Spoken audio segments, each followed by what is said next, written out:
Welcome to PC Perspective. Today we're going to be reviewing the new AMD Radeon HD 7870 and HD 7850 graphics cards that fall between the 7900 and 7700 series cards to complete the Northern Islands family.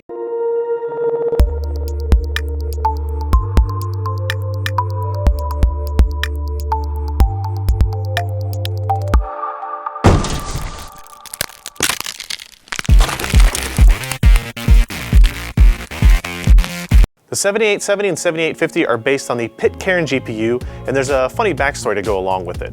When we went to Austin to meet with AMD about the HD 7900 series of cards for the first time, the behind doors discussions often went to the 7800 series as the part AMD was most excited about. And there's good reason. The HD 5800 and 5700 cards had a lot of success, and the initial outlook shows that the HD 7800 cards will be equally impressive options. Pitcairn is a 2.8 billion transistor part based on the same 28nm process technology as the Tahiti and Cape Verde GPUs, which provide tremendous performance and efficiency benefits. The HD 7870 GPU consists of 20 compute units and 1280 stream processors, running at a reference clock of 1 GHz. The HD 7850 has 1024 stream processors and runs at a clock speed of 860 MHz. Both cards will ship with 2 GB of frame buffer, running at 1200 MHz on a 256-bit memory interface with more than 150 GB per second of bandwidth. Before you ask, yes, AMD is calling it the Radeon HD 7870 GHz edition in the same fashion as they did with the 7770. Expect AMD partners to take that frequency even higher though. The reference HD 7870 and 7850 cards include the same display output connections as the HD 7900 with dual-link DVI, full-size HDMI, and a pair of mini display ports.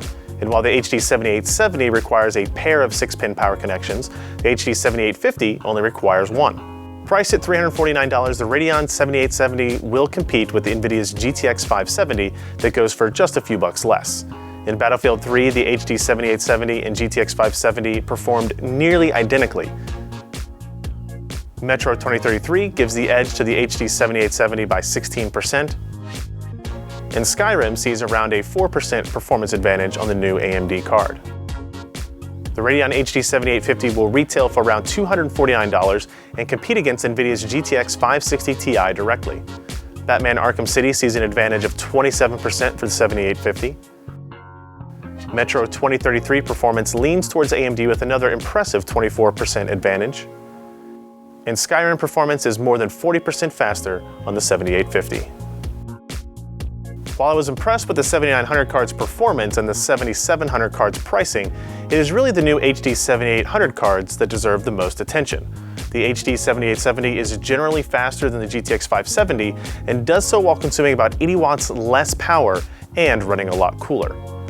And if you do even modest amounts of overclocking, you will see this $350 card compete with the GTX 580 in a lot of cases. The HD 7850 runs right past the GTX 560 Ti and can actually nearly keep pace with the GTX 570. AMD has a great combination of performance and price points with Pitcairn, and until we see large price drops or new products from NVIDIA, I imagine they will be very popular with PC gamers. Be sure to check out PCPer.com for the full review of these new cards with a lot more benchmarks and analysis. Be sure to check out PCPer.com for more reviews and information on everything PC hardware.